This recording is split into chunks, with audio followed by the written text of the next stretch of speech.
Hello, Esme. Today I'm going to read Chapter 1 of Madame Doubtfire by Anne Fine. Chapter 1. A quiet afternoon tea with Dad. It was tea time on a Tuesday. The three children were on the stairs going up to their father's apartment. Nobody wanted to carry the envelope. Lydia, who was the tallest, pushed it inside Christopher's shirt. Christopher pulled it out and said, "Here, Natty, give this to Dad." Natalie shook her head angrily and put her hands behind her back, so Christopher dropped it down the front of her dress. When Daniel Hilliard opened the door to welcome them, he could see tears in Natalie's eyes. "What is it you do to your sister?" he asked the other two. "She's going to cry again." Lydia looked away. Christopher turned red. "Sorry," they said. Daniel carried Natalie, his youngest daughter, into the kitchen and sat her on the table. Then he noticed the letter inside her dress and took it out. "Ah," he said, "another letter from the stone woman. And how is she, your mother?" "She thought she was getting a cold last week," said Lydia, "but then she got better." "That's a pity," said Daniel. I'm glad." Nobody spoke. Christopher was sitting next to his pet quail in its box, singing to it softly. The bird looked like a little grey ball. It jumped up and down, making excited noises. "Daddy, Mummy sends you love," said Natalie sweetly. "Love from the stone woman? I don't believe it," answered Daniel. Natalie looked sad and hid her face. "Poor Natty, it's hard for you, isn't it?" said Daniel, and gave her a kiss. "Why don't you try a bit harder?" said Lydia. "You don't make it any easier for her, you know." "What do you mean by that?" We only come here on Tuesdays for tea and every second weekend," Lydia explained. "It isn't much, we all know that. So it's nicer for Natty if she doesn't spend all the time listening to all the unpleasant things you say about our mother." "You're right," said Daniel. "I must try harder. And I won't read the letter now, I'll read it later. I'm sure it's unimportant." Lydia and Christopher looked at each other quickly. "You already knew," the letter said. Then the warm smell of cooking reached them from the oven. "The bread," said Daniel. "Are they ready to eat?" The three children suddenly became alive. Lydia moved her father's papers from the tabletop. Christopher looked for clean plates, knives, and spoons for each person. Natalie went to bring glasses and a bottle of milk. Daniel took the hot bread out of the oven and put it on a dish. It lay there for a minute, big and round, and then suddenly it got much smaller. "What a pity," said Natalie sadly. "Mum says that often happens if you cook it too long," said Lydia, but Daniel didn't agree. "I didn't cook it too long," he told them. "It waited too long. Like me, I had to wait 40 minutes until your mother was ready to bring you here." This annoyed Lydia.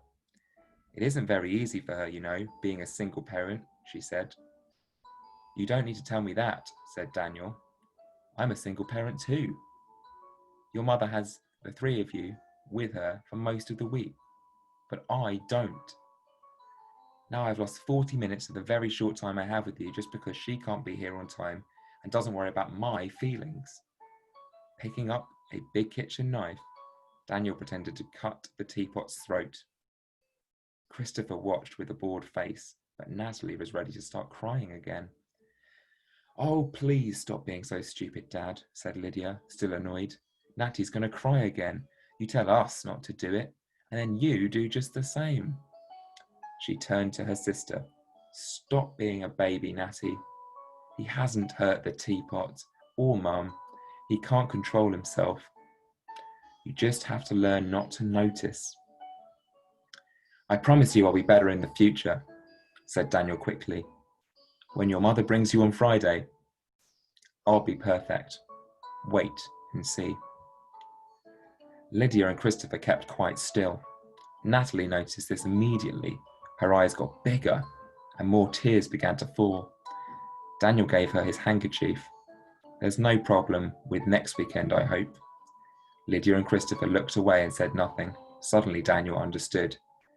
Pushing Natalie to one side, he jumped up, took the envelope and opened it quickly. Oh, how can she be so selfish, so thoughtless? Dad, robbing me of my weekends. How dare she? Dad, please. I'll murder her. Sometimes I feel I want to cut her throat. No, Daddy, no. Natalie ran over to her father and started hitting him as hard as she could. Lydia was just as angry. Really, Dad? What are you thinking of? Christopher, deeply unhappy, went to sit on the floor next to Hetty the quail. He hated quarrels. He asked his fat little pet what she thought of all this screaming and shouting. I'm sorry, Natty, said Daniel. I promise I won't say any more unkind things about your mother. Really and truly? Said Natalie, looking straight at him. What does the letter say? Your mother thinks that Lydia and Christopher need some new clothes, so instead of bringing you here, she's keeping you all over Friday night to take you shopping on Saturday morning. It isn't right, said Christopher. It is Dad's weekend time. He turned to his father. Phone her up and tell her it's your weekend, not hers. Perhaps she'll say yes this time, said Natalie. She never does, Lydia said hopelessly. Daniel looked at the three sad faces. From the next room came the sound of a telephone. They sat silent. I'll get it, said Daniel finally. No, said Lydia. I'll get it. When she left the room, Daniel saw Natalie putting her fingers in her ears. When she came back, Lydia's face was white. That call really was for you, she said to her brother. Mum couldn't wait until you got home. She wanted to know at once. Know what? Asked Christopher, looking frightened. The cat killed your pet hamsters, Henry and Madge. They're both dead. There was blood all over the floor. Lydia was in tears. Christopher hid his face, his shoulders shaking. Natalie put her fingers in her ears again. Daniel looked at his shocked children. It's just like Miranda to make us all unhappy, he said. One day I really will cut her throat. Luckily, with fingers still in her ears, Natalie couldn't hear him. That's the end of chapter 1.